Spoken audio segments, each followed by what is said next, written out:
Unit तक लेकर जाएंगे। रिफाइनिंग के बाद ये मिट्टी 3D प्रिंटर यूनिट तक पहुंचाई जाएगी, जो एक एक लेयर करके 3D प्रिंट करते जाएंगे। कई महीनों तक ये काम ऐसे ही चलता रहेगा, जिसको अर्थ से बैठकर भी मॉनिटर किया जा सकेगा। शेल्टर कंप्लीट होने के बाद स्टार्ट होगा रोबोट्स का दूसरा फेज। अब मार्स पर पहली बार इंसानों का एक ग्रुप लैंड करेगा। क्योंकि इंसान यहाँ पहली बार लैंड करेंगे, इसीलिए इनके पास काफी सारा सामान भी मौजूद होगा। मार्स पर मौजूद रोबोट्स इंसानों को वहाँ वेलकम करेंगे, उनका सामान उठाकर लैंडिंग साइट से बेस यूनिट तक लेके जाएंगे और बेस यूनिट के शेल्टर के अंदर छोटे छोटे यूनिट्स को रखा जाएगा, जो अपने आप इन्फ्लेट हो जाएंगे। क्योंकि मार्स का एटमॉस्फेरिक प्रेशर बहुत ही कम है, इसी वजह से इंसान वहाँ इन प्रेशराइज्ड यूनिट्स में रहेंगे। यानी इन यूनिट्स में अर्थ की तरह आर्टिफिशियल प्रेशर बनाया जाएगा। ये सारे प्रेशराइज्ड केबिन्स एक दूसरे से जुड़े होंगे और इनको इलेक्ट्रिसिटी देने के लिए एक सोलर फार्म रोबोट्स की मदद से कायम किया जाएगा। अगर किसी इंसान को बेस यूनिट से बाहर जाना होगा तो एक स्पेशल गाड़ी केबिन के दरवाजे से आकर फिक्स हो जाएगी, ताकि दरवाजा खोलने से अंदर का प्रेशर लीक ना हो सके।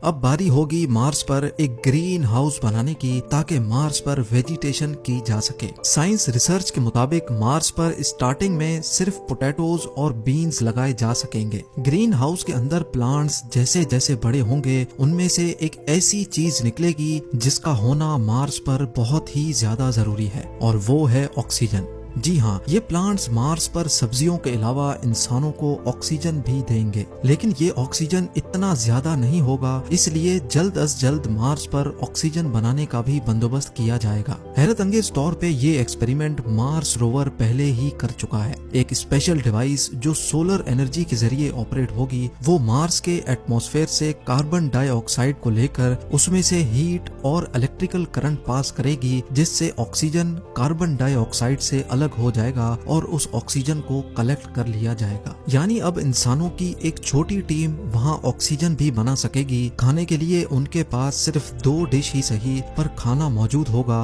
और मार्स की जमीन के नीचे फ्रोजन वाटर मार्स पर मौजूद रोवर पहले ही ढूंढ चुका है, तो उस बर्फ को पिघलाकर पानी भी बनाया जाएगा।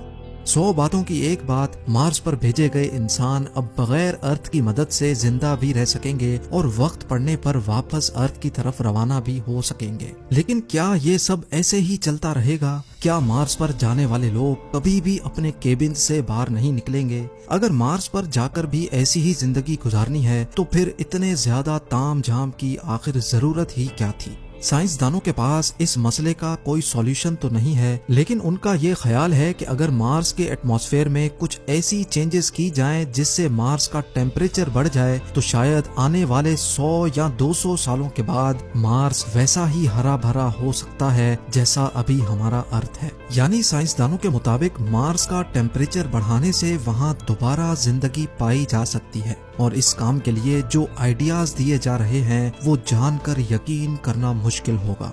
एक MIT स्टूडेंट मार्गरीटा मैरिनोवा का आइडिया है कि मार्स पर रोबोट्स की मदद से फैक्ट्रीज बनाई जाएं, जो सुबह शाम और दिन रात सिर्फ एक ही काम करेंगी। उनका काम होगा सिर्फ धुआं निकालना, और उस धुएं की वजह से मार्स में भी वही सब कुछ होगा जो अर्थ के साथ हो रहा है, यानी ग्लोबल वार्मिंग।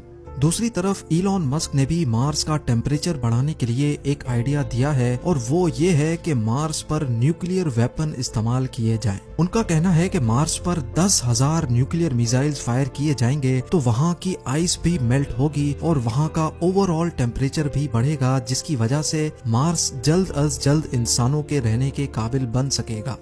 नाजरीन, इलॉन मस्क और नासा का अभी तक का प्लान यही है कि 2026 में पहले इंसानों का छोटा ग्रुप वहां जाकर मुख्तलिफ एक्सपेरिमेंट्स करेगा, और फिर हर 2 सालों के बाद जब अर्थ और मार्स एक दूसरे के करीब आ जाते हैं, तब वहां मजीद लोग भेजे जाएंगे। 2050 तक मार्स पर 10 लाख लोग ऐसे ही प्रेशराइज्ड केबिन्स में रहेंगे, और साथ साथ मार्स का टेम्परेचर बढ़ाने के लिए भी कोशिशें की जाएंगी। उनका ख्याल है कि 100 या 200 सालों के बाद वो